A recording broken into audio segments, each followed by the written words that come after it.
Hermanos, vamos a abrir la palabra de Dios y en esta ocasión lo haremos en el Evangelio de Lucas. Busquemos el capítulo número 17, donde vamos a leer este día para poder recibir la enseñanza que el Señor tiene para nosotros.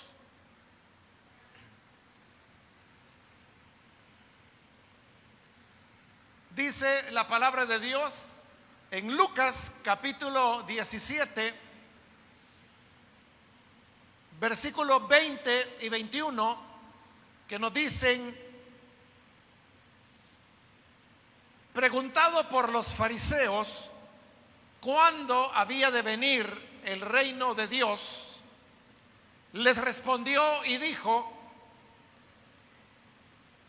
el reino de Dios no vendrá con advertencia, ni dirán helo aquí o helo allí, porque he aquí el reino de Dios está entre vosotros.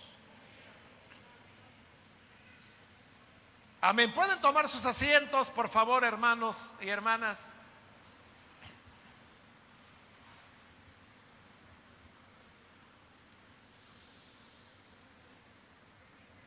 El pasaje, hermanos, que hemos leído en esta oportunidad nos presenta que llegaron a Jesús los fariseos y le hicieron la pregunta acerca de cuándo había de venir el reino de Dios. Esta pregunta que los fariseos le hicieron al Señor, no podemos pensar que haya sido una pregunta con malas intenciones, o como en otras ocasiones interrogaban al Señor para poderle poner una trampa. En esta ocasión la pregunta era sincera y había toda la razón para que le preguntaran al Señor Jesús, porque Él era el que más que nadie hablaba sobre el reino de Dios. Este Evangelio de Lucas, si usted ha tenido la oportunidad de leerlo en alguna oportunidad, sabrá que pone en boca del Señor el anuncio del reino de Dios como su mensaje fundamental, que permea todo este Evangelio. Y por lo tanto nosotros podemos pensar que lo que el Señor más predicó fue acerca de que el reino de Dios se había acercado. Precisamente porque la enseñanza del Señor era repetitiva en torno al tema del reino de Dios. Como era repetitivo que Él dijera que ese reino se había acercado, es que la pregunta que los fariseos hoy le hacen resulta ser totalmente lógica. Era el Señor el que hablaba acerca del reino y era Él el que decía que ese reino estaba por llegar, que era inminente. Entonces, si Él era el que decía que el reino de Dios está cerca, pues era la persona adecuada para preguntarle: entonces, ¿cuándo es que ese reino vendrá? En realidad el Señor no les responde lo que ellos querían escuchar, porque cuando uno pregunta ¿cuándo?, entonces uno lo que está pidiendo es una referencia de tiempo. Si la pregunta es ¿cuándo vendrá el reino de Dios?, Él pudo decir: bueno, dentro de unos días, o dentro de unos años, o todavía no va a venir. Es decir, la respuesta que se esperaba era alguna referencia de tiempo, que era eso lo que estaban preguntando. Pero el Señor no le responde en términos de tiempo, sino que más bien le responde enfocándose en la expectativa que ellos tenían sobre lo que era el reino de Dios. Y el problema era esto: que una cosa era lo que Jesús anunciaba como el reino de Dios y otra cosa era lo que los fariseos, y en realidad no solo los fariseos, todo Israel, incluso los discípulos del Señor, entendían como reino de Dios. Entonces, si nos preguntamos qué entendían los fariseos, Israel y los discípulos de Jesús por reino de Dios, pues era una respuesta que se desprendía de lo que las escrituras mismas relataban, hablando de lo que había sido en el pasado, la época cuando Israel había sido un reino sobre el cual habían gobernado varios reyes. Pero normalmente cuando se hacía referencia al reino de Dios, los judíos se referían de manera más específica al reinado de David. ¿Por qué razón? Porque David fue la persona que Dios utilizó para verdaderamente hacer de Israel un reino. Porque antes de David, Israel no había sido un reino. Más bien, la organización social que Israel había tenido era, hermanos, un conjunto de clanes que tenían una organización bajo caudillos militares que Dios levantaba de tiempo en tiempo. Estos caudillos son los que nosotros conocemos con el nombre de jueces, y sus historias se nos relatan en el libro que precisamente lleva ese nombre, el libro de Jueces. Pero ese no era un reino, sino que, como le digo, eran clanes familiares que estaban asociados por una historia común, por un pasado común, que era el hecho de ser todos descendientes de Abraham y de los patriarcas, y de haber salido en el éxodo de Egipto para estar ahora compartiendo la tierra que el Señor les había prometido. Desde ese punto de vista, Israel tenía una organización primitiva. Habían otras naciones a su alrededor que, hablando desde el punto de vista social, político, estaban más avanzados que Israel, porque estas naciones estaban ya constituidas como reinos. Y por eso es que al iniciar el libro de Samuel fue ya el último de los jueces. Es ahí cuando van delante de Samuel y le piden que quieren tener un rey al igual que las otras naciones. Entonces lo que le están pidiendo a Samuel es que Israel se modernice, que alcance a los vecinos que tienen, que social y políticamente y militarmente también, y económicamente también, estaban más desarrollados, más consolidados que ellos. Pero entonces Samuel lamenta que le estén haciendo esa petición, porque hasta ese momento Dios había sido el rey de ellos. Era una teocracia la que habían tenido. Pero Dios le habla a Samuel y le dice: mira, no te pongas triste, porque el pueblo quiera un rey. No te han desechado a ti, es a mí a quien me han desechado. Pero quieren rey, les vamos a dar un rey. Y así es como tienen al primer rey, quien es Saúl. Pero Saúl realmente, él no tenía una claridad de qué hacer como rey. Él apenas dio algunos pocos pasos, como por ejemplo organizar un ejército, el cual Israel nunca había tenido. Estoy hablando de un ejército profesional. Todas las batallas que Israel había librado antes era por hombres voluntarios que se ofrecían a ir a pelear en ciertos momentos de lucha, en ciertas batallas, pero terminada la batalla volvían a cultivar la tierra, a pescar, dependiendo cuál fuera el oficio de cada uno. Pero Saúl es el primero que comienza a reclutar soldados, es decir, hombres que están dedicados, como diríamos nosotros, a tiempo completo a la vida militar. Pero eso fue todo lo que Saúl hizo. Él no dio mayores avances en el campo de centralización de la economía, no dio avances en cuanto a elementos como centralización del culto, centralización del poder, centralización y administración de la economía. Él no da nada de eso, a pesar que reinó por 40 años. Pero luego es cuando ya viene David,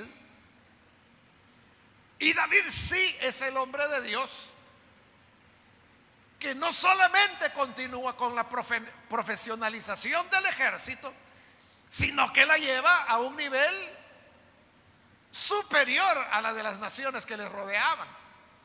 Y David sí centraliza la economía, centraliza la administración del país, centraliza el gobierno, centraliza el culto, porque recuerde que él es el que lleva el arca a Jerusalén.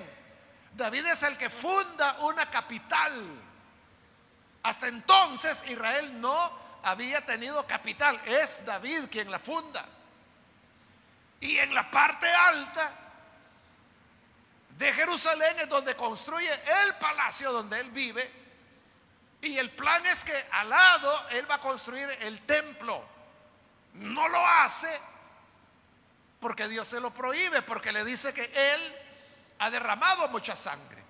Pero David también realizó guerras no solo de defensa, sino que también guerras ofensivas, en las cuales comenzó a atacar otras naciones, otros reinos, los derrotaba y el territorio de estos reinos lo anexaba a Israel. De manera que el territorio de Israel se fue expandiendo, y al expandirse territorialmente, pues obviamente había más recursos económicos, mayor prosperidad del reino. Y así es como David se convierte en un rey ejemplar, que establece por primera vez el reino de Israel. O sea, hoy tenemos un rey que es David, con un reino que es ese Israel ampliado que él ha logrado construir. Justamente cuando él ya logró todo esto, es que él decide construir el templo. Pero el Señor le dice: mira, David, tú no me vas a construir templo porque tú has derramado demasiada sangre. Pero le dice Dios: mira, en lugar de que tú me hagas una casa a mí, yo te voy a hacer una casa a ti. Y esta es la promesa que te doy: que de aquí en adelante nunca faltará sobre el trono de Israel un hijo tuyo. Siempre habrá un descendiente de David que se sentará en el trono para reinar. Entonces David se sintió abrumado por la promesa que el Señor le daba. Y le dice: Señor, si yo no soy nada, tú me tomaste de detrás del rebaño de mi padre y de allí me hiciste príncipe sobre Israel. Y no te ha bastado con hacerme rey, sino que ahora vienes y me prometes que mis hijos, mi descendencia, va a reinar para siempre sobre Israel. Entonces le dice: solo te pido que cumplas esta promesa que has dado. Desde entonces, hermanos, Israel entendió que sobre este reino de Israel habría de gobernar un hijo de David. Y así fue. Después de David reinó su hijo Salomón. Después de Salomón reinó su nieto Roboam. Y después de Roboam siguió el bisnieto, luego el tataranieto, y eso continuó hasta llegar a la deportación. Nunca faltó sobre el trono de Israel un descendiente de David. Pero cuando se llega a la deportación, esa dinastía es cortada. Y no solo es cortada la dinastía, sino que el reino es destruido, porque son deportados a Babilonia. Entonces, cuando ya están en Babilonia y cuando ya no hay descendientes de David para reinar, porque ya no hay reino sobre el cual reinar, entonces los maestros de la palabra, los estudiosos, comienzan a preguntarse: entonces, ¿dónde quedó la promesa de Dios? ¿Acaso no fue Dios el que le dijo a David que siempre habrá un hijo tuyo que reinará sobre tu trono? Y ahora no había ni trono ni descendiente de David. ¿Falló Dios? ¿Mintió? ¿O qué pasó? Ellos comenzaron a hacer teología de esa promesa que Dios les había dado. Y ellos dijeron: lo que sucede es que cuando Dios dijo que reinaría para siempre, no se refería a una sucesión ininterrumpida, sino que se refería a que el reino habría de ser restaurado. Y al ser restaurado, entonces un hijo de David será el que reinará. Ahí es donde surge, hermanos, el concepto del reino de Dios, que lo veían como una promesa, como algo que iba a ocurrir en un futuro. Pero note, ¿qué entendían ellos por reino de Dios? Están cautivos en Babilonia. Para ellos el reino de Dios era que iban a volver a la tierra de donde habían sido deportados, a la tierra de Israel, que habría de reinar sobre ellos un hijo de David. Y ahí es donde surge la figura del Mesías, no solo para cumplir la profecía sobre el hijo de David, sino que también para cumplir con otras profecías del Antiguo Testamento que hablaban de un redentor que habría de venir, que hablaban de el deseado de las naciones, que hablaban, como en la visión de Daniel, de aquel como hijo de Dios que se acercaba delante del Padre para recibir el reino. Así es como ellos desarrollaron el concepto de que el próximo rey sería el Mesías, y que este Mesías se llamaba hijo de David porque era David a quien se le había dado la promesa. Entonces, resumiendo, lo que Israel, lo que los fariseos, lo que los discípulos de Jesús entendían como reino de Dios, era que ellos habrían de recobrar su soberanía. Ellos entendían que en este caso, ya en el siglo primero, los romanos, que eran quienes tenían control de su territorio, serían expulsados para que se estableciera nuevamente el reino de Israel, que ellos le llamaban ahora reino de Dios, para que reinara el Mesías, hijo de David, sobre este nuevo reino. Entonces, cuando Jesús comienza a predicar, así dicen los evangelios, que al iniciar su ministerio, el Señor dijo: arrepiéntanse porque el reino de Dios se ha acercado. Entonces, su anuncio era que el reino de Dios había llegado. o que se había acercado, que estaba pronto a llegar y que por eso había que prepararse a través de un arrepentimiento sincero. Entonces ellos entendieron, ya viene la liberación, ya van a expulsar a los romanos, ya vamos a ser soberanos de nuevo, vamos a gozar de nuestro territorio, vamos a tener un nuevo rey. Por eso es que cuando Jesús nació allá en Belén, Mateo cuenta esa historia, perdón, es Lucas. Lucas es el que relata la historia, que los ángeles se le aparecieron a los pastores que estaban cuidando los rebaños en esa noche, y el ángel les dijo: he aquí que les ha nacido un Salvador en Belén. Y entonces los pastores dicen: vamos y vamos a ver si es cierto esto que los ángeles nos han dicho. Llegan y encuentran a María, José y el niño y lo adoran.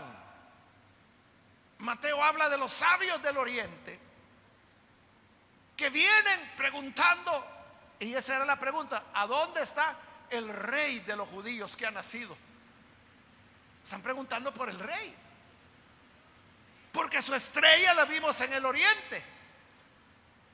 Entonces, como era un rey el que había nacido, van al palacio donde estaba el rey, que era Herodes. Y a él le van a preguntar: ¿a dónde está el rey de los judíos que ha nacido? Porque quizás ellos pensaron que era un descendiente de Herodes. Y Herodes les dice: ¿qué? ¿Rey de los judíos?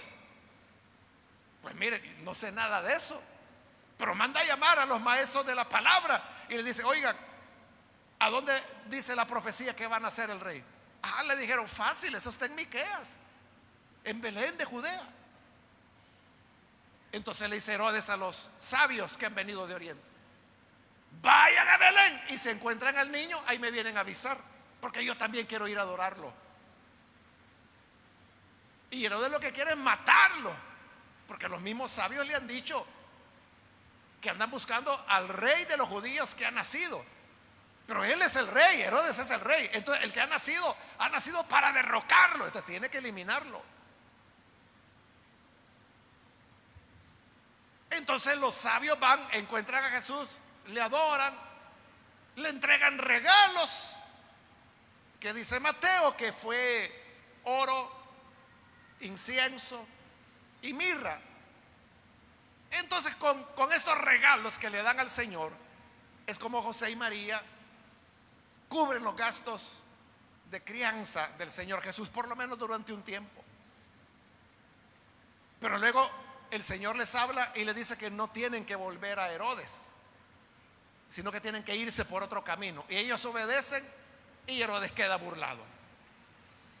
Por eso es que las personas le decían a Jesús: hijo de David, porque veían en él el cumplimiento de la promesa, que ya el rey había nacido, y por lo tanto eso concordaba con lo que Jesús anunciaba, que el reino de Dios se ha acercado. Eso es lo que ellos entendían, pero eso no era lo que Jesús estaba anunciando. El anuncio de Jesús, el reino de Dios que Jesús enseñaba, sí tiene un elemento literal sobre esta tierra. Es decir, el reino de Dios se va a establecer sobre esta tierra. Eso es así. Pero eso no era lo más importante para Jesús. Lo más importante era que al venir el reino de Dios, la voluntad de Dios sería hecha sobre la tierra. Eso es lo que él anunciaba. Entonces vea, lo que entendían los judíos era una cosa, lo que Jesús enseñaba era otra. Y le dije que hasta los discípulos del Señor, sus apóstoles, hasta el final, ellos seguían esperando un reino así como los judíos lo entendían, que era la toma del poder. Por eso usted recordará que aún la noche, cuando el Señor fue detenido, cuando él estaba orando en el huerto, usted recordará que aún ahí, cuando capturan al Señor,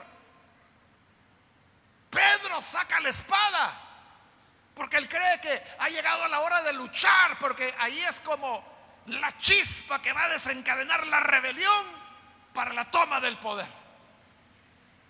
Pero Jesús le dice: guarda, vuelve la espada a su vaina. Y le pregunta: ¿acaso la copa que el Padre me ha dado no la he de beber?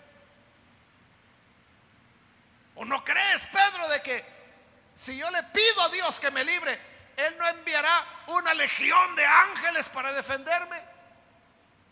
Pero si yo pido eso, entonces ¿cómo se va a cumplir la escritura? Y no solamente le dice que no tiene que usar la violencia, sino que además sana la oreja de Malco, que así se llamaba el criado del sumo sacerdote, a quien Pedro había herido. Entonces le sana la oreja, lo restaura, y él se deja capturar. Entonces, cuando le están preguntando aquí los fariseos ¿cuándo había de venir el reino de Dios?, él le responde: el reino de Dios no vendrá con advertencia, ni dirán helo aquí o helo allí. Les dice: porque he aquí el reino de Dios está entre vosotros. De lo primero que el Señor les está diciendo es: el reino de Dios vendrá. Y cuando vengan, ni siquiera lo van a advertir, no se van a dar cuenta. Porque ustedes lo que están esperando es expulsión de los romanos, derrota militar de los romanos. Lo que están esperando es la toma del poder.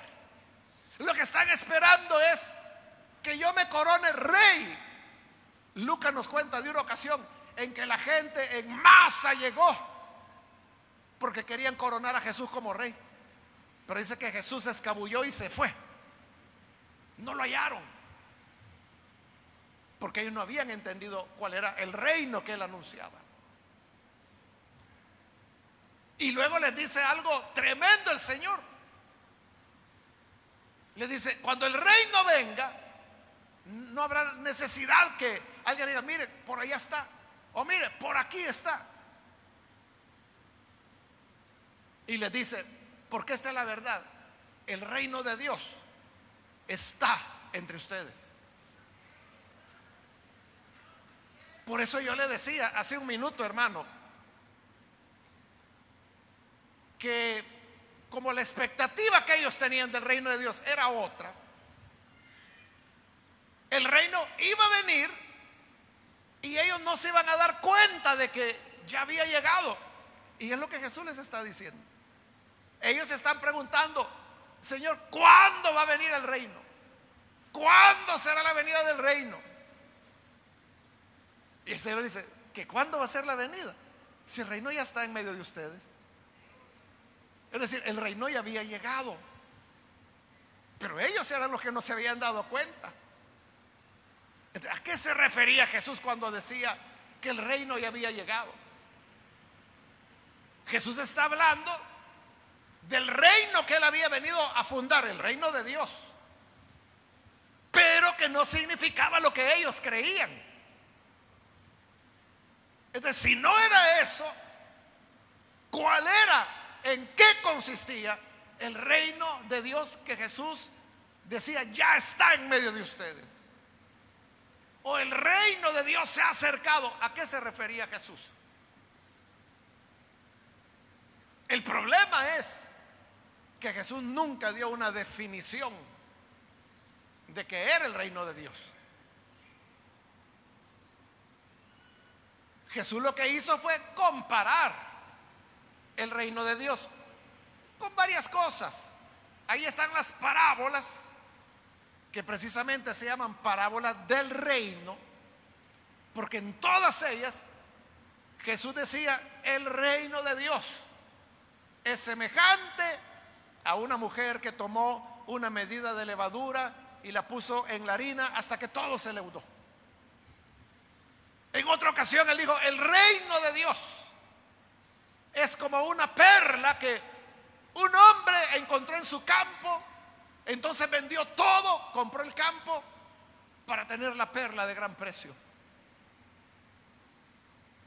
En otra ocasión dijo, el reino de Dios es como cuando los pescadores tiran la red, la sacan a la orilla y entonces comienzan a separar peces buenos de peces malos. Todo eran comparaciones. Sin embargo, cuando el Señor enseñó la oración a sus discípulos, la que hoy nosotros llamamos el Padre Nuestro, aunque no hay una definición ahí de reino, sin embargo, es lo que más se acerca a una definición. Porque el Señor, al enseñar a orar, les dijo, oren así. Ustedes van a orar pidiendo, venga tu reino, hágase tu voluntad en la tierra así como en el cielo. Como le digo, no es una definición, pero es lo más cercano a ella. Porque cuando dice, venga tu reino, ¿y cómo va a venir ese reino? Cuando tu voluntad sea hecha en esta tierra como es hecha en el cielo. Entonces, ¿qué es el reinado de Dios? Es que la voluntad de Dios se haga en esta tierra. Y ahí es donde nosotros podemos preguntarnos si lo que ocurre en esta tierra en la cual vivimos es la voluntad de Dios o no. Es la voluntad de Dios que haya robos. Obviamente no. Es la voluntad de Dios que en el mundo predomine la mentira. Lógicamente no. Es la voluntad de Dios que haya odio entre los hombres, que las personas se ofendan las unas a los otros. Obviamente no. ¿Es la voluntad de Dios que haya guerras? No. ¿Es la voluntad de Dios que haya niños y niñas abusados, maltratados? Obviamente no. ¿Es la voluntad de Dios que los enfermos languidezcan y fallezcan por no recibir atención médica adecuada? No, no es la voluntad de Dios. ¿Es la voluntad de Dios que haya pobreza? No. ¿Es la voluntad de Dios que las personas coman salteado, como decimos? No. Entonces note que mucho hace falta que el reino de Dios venga. Y entonces, ¿qué es lo que Jesús anunciaba? Cuando él decía, el reino de Dios se ha acercado.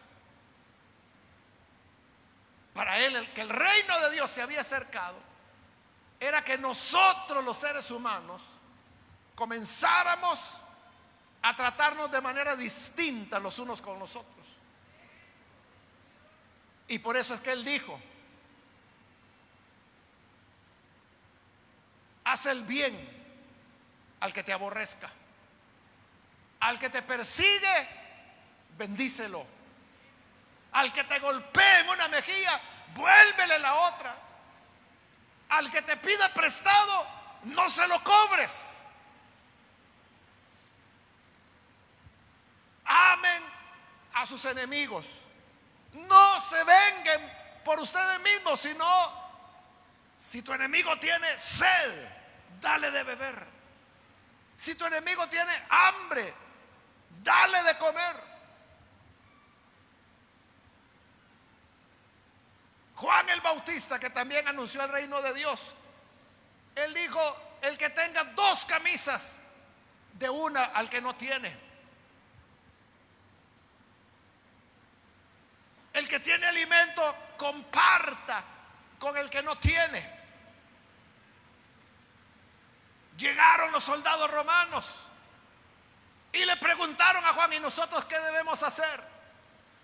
Y Juan les dijo, miren, no anden extorsionando, aprovechándose de que son soldados, no anden extorsionando, conténtense con sus pagas.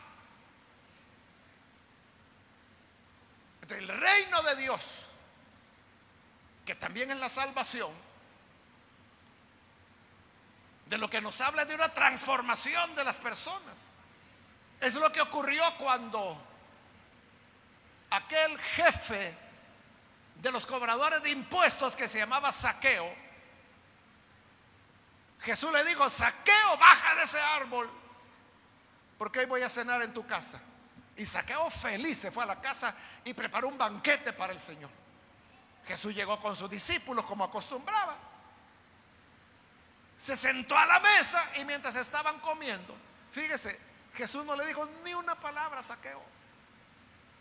Pero el gesto de Jesús,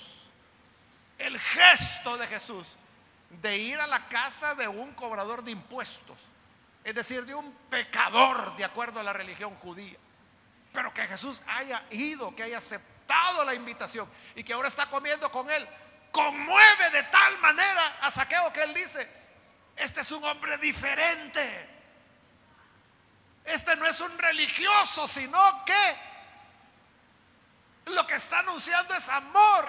Él mismo es amor, sus actitudes son amor.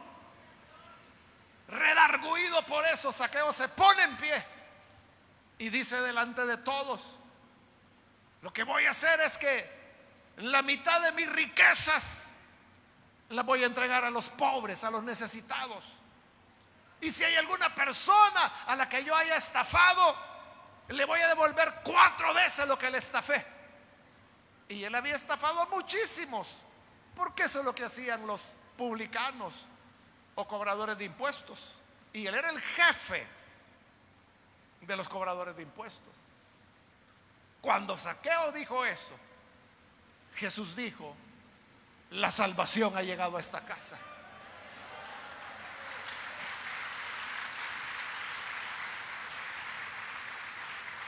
Y como le dije, salvación es un equivalente al reino de Dios. Como en el Evangelio de Juan, Juan no habla del reino de Dios, pero habla de la vida eterna.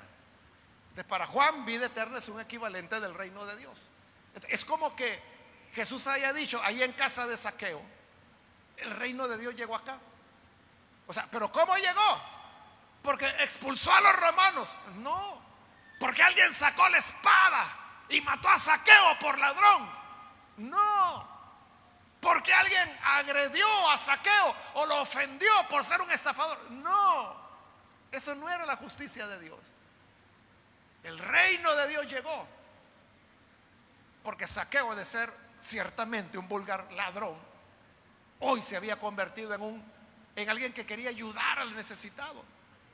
Que la mitad de mis bienes, dijo, la voy a repartir entre los pobres. Hermano, piénselo.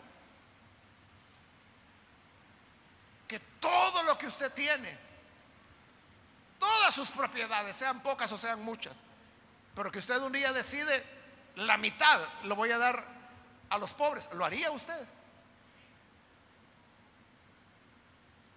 Y si usted dice: no, si yo no tengo nada que repartir, algo tendrá, comenzando por lo que tiene en la bolsa. Le daría la mitad a los pobres. O si tiene un carrito, aunque sea de esos que solo en bajada caminan, pero estaría dispuesto a venderlo y la mitad de la venta dársela a los pobres. O si tiene muebles, tiene refrigeradora, tiene cocina, tiene ropa, tiene juego de sala, juego de comedor, estaría dispuesto a vender todo eso y la mitad dársela a los pobres. Eso es lo que Zaqueo está ofreciendo. Y no era, hermano, que él tuviera las pocas y humildes cosas que usted pueda tener. Él era rico, muy rico. Entonces estaba hablando, hermanos, de dar cantidades que quizás nosotros nunca vamos a ver en nuestra vida. Entonces, ¿qué era el reino de Dios? Era la transformación de las personas. Y a eso se refiere Jesús cuando les dice: el reino de Dios no va a venir como ellos lo imaginaban, como una guerra arrolladora que iba a echar a los romanos al mar. Y entonces sí, hoy vamos a crear un nuevo gobierno, un nuevo principio. Tenemos nuestro rey, el hijo de David, a Jesús. No, no va a venir así. Es más, le dice, el reino de Dios ya está en medio de ustedes. ¿Y cómo era que estaba en medio de ellos? Porque los publicanos, los pecadores, las prostitutas estaban entrando en el reino de Dios, mientras gente como ellos, como los fariseos, y como el Señor mismo les dijo, ni entran y ni dejan entrar a los que sí quieren entrar. Entonces, hermanos, el reino de Dios está en medio nuestro. La gran pregunta que debemos hacernos es que si nosotros pertenecemos a ese reino ya llegó a nosotros, o nosotros hemos entrado en ese reino. ¿Y cómo podemos saber si hemos entrado en ese reino o no? ¿Cuál es tu vida? ¿Qué haces cuando alguien te ofende? ¿Qué haces cuando alguien, tú vas manejando y se te mete adelante? Se va por el carril de emergencia y se mete adelante. ¿Qué hace usted? Pita, se enoja, o le dan ganas de, ojalá, llevar una pistola. Entonces, el reino de Dios no ha llegado a ti. Cuando un enemigo te maldice, ¿qué haces? ¿Qué haces frente a la maldición? ¿Te desquitas? ¿O profieres maldiciones iguales o peores que de las que te han dado? ¿O haces lo que Jesús dice? Al que les maldiga, bendíganlo. Pero está hablando de un bendecir sincero, honesto. Si tu enemigo tiene sed, dale de beber. ¿Pero qué haría usted? ¡Ja! Así te quería ver. Mira lo que Dios ha hecho. Así te quería ver rogándome un bocado de pan. No. Lo que el Señor dijo: si tu enemigo tiene hambre, dale de comer. Eso es que el reino de Dios ha llegado a nosotros. Si nuestra vida está dominada por el amor, por la compasión hacia los demás, por la misericordia, por lo correcto, por lo justo. Si nosotros auxiliamos a los enfermos como Jesús los auxilió, si nosotros recibimos a los niños como Jesús los recibió, si nosotros recibimos a los pecadores como Jesús los recibió, si nosotros vamos a comer con los sinvergüenzas como Jesús lo hizo, entonces y solo entonces el reino de Dios habrá llegado a nosotros. Y no habrá más advertencia, porque el reino de Dios está con nosotros. Amén, gloria a Dios. Cerremos nuestros ojos, vamos a orar. Pero antes de hacer la oración, yo quiero invitar a las personas que todavía no han recibido al Señor Jesús como su Salvador. Pero si este es su caso, yo quiero invitarle para que usted no vaya a dejar pasar esta oportunidad sin recibir este reino de Dios que se encuentra en Jesús. Cuando usted recibe a Jesús, usted está recibiendo al Rey del reino de Dios. Si usted quiere entrar en el reino de Dios, o que el reino de Dios lo reciba, si usted quiere ser ciudadano del reino de Dios, hoy usted puede recibir esa ciudadanía abriendo su corazón al Señor y recibiéndolo como Salvador. Si hay alguna persona que hoy necesita entregarse al Hijo de Dios, por favor, en el lugar donde está, póngase en pie. ¿Hay algún amigo o amiga que necesita recibir a Jesús? Póngase en pie. Jesús dijo: arrepiéntanse, porque el reino de Dios se ha acercado. Y hoy el reino de Dios está entre nosotros. Está en la vida de humildad que usted lleva. Está en la vida de servicio. Ahí está el reino de Dios. Ni siquiera tenemos que preguntar: ¿a dónde está Dios? Yo quiero verlo. Cuando a nuestro alrededor tenemos evidencias del reino de Dios. El reino de Dios está cuando tú perdonas al enemigo. El reino de Dios está cuando tú bendices al que te maldice. El reino de Dios está cuando aquel a quien le prestaste dinero no se lo cobras. ¿Quieres entrar en el reino de Dios? Ponte en pie en este momento.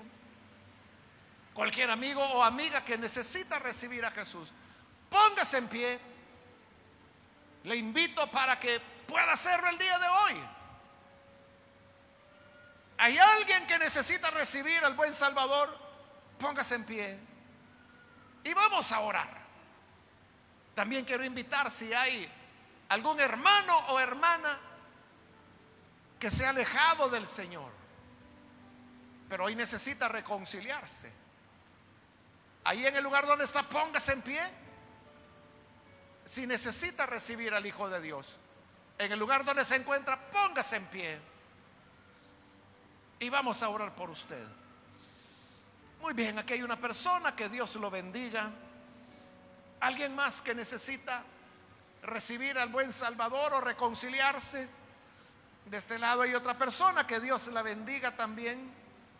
Alguien más que necesita recibir al buen Salvador. Puede ponerse en pie en este momento. ¿Hay alguien más que lo hace? Venga. Queremos orar. Vamos a orar por estas personas que están recibiendo al Señor, pero queremos incluirlo a usted. ¿Quiere hacerlo? Póngase en pie. ¿Hay alguien más? Muy bien, ahí atrás hay otra persona, que Dios la bendiga. Bienvenida también a la familia de Dios. ¿Alguien más que necesita venir? Puede ponerse en pie en este momento y vamos a orar. Hay otra persona. Muy bien, de este lado hay alguien más, que Dios la bendiga. Bienvenida. Alguien más que necesita venir.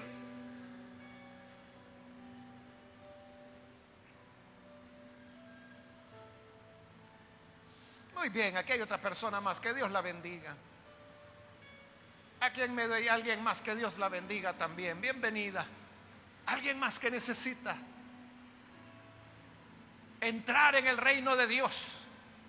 Más importante, hermanos, que tener ciudadanía estadounidense o ciudadanía europea, es tener la ciudadanía en el reino de Dios. ¿Quiere recibirla? Muy bien, aquí hay otra persona que viene, que Dios la bendiga. ¿Alguien más? Puede pasar. Voy a terminar la invitación. Muy bien, aquí hay otro hombre que pasa, Dios lo bendiga, bienvenido. Voy a terminar el llamado, hago ya la última llamada. Si hay alguien más que necesita venir para recibir a Jesús por primera vez o necesita reconciliarse, póngase en pie y aproveche esta última invitación que hice, porque vamos a orar.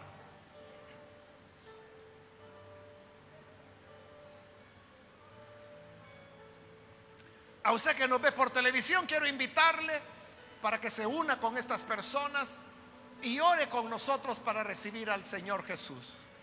Padre amado, gracias por tu palabra y gracias porque tú has venido para traernos un reino de reconciliación, de amor, de perdón y de paz. Mira las personas que están aquí, también aquellos que a través de televisión, radio o internet están, Señor, uniéndose a esta oración. Perdónales, transfórmales, Señor, hazles ciudadanos de tu reino, donde tú, Señor, eres el rey y donde tú nos enseñas a poner la otra mejilla, a ser compasivos, a amarte y amar al prójimo como a nosotros mismos. Señor, que este reino que tú iniciaste y que continúa avanzando y que un día se establecerá plenamente en todo el universo, ahora avance en estas vidas, avance en sus familias, para que cada día, cada vez hayamos más y más personas que vivimos de acuerdo a este reino que tú viniste a inaugurar. Gracias te damos, Señor, por Jesucristo nuestro Salvador. Amén y amén.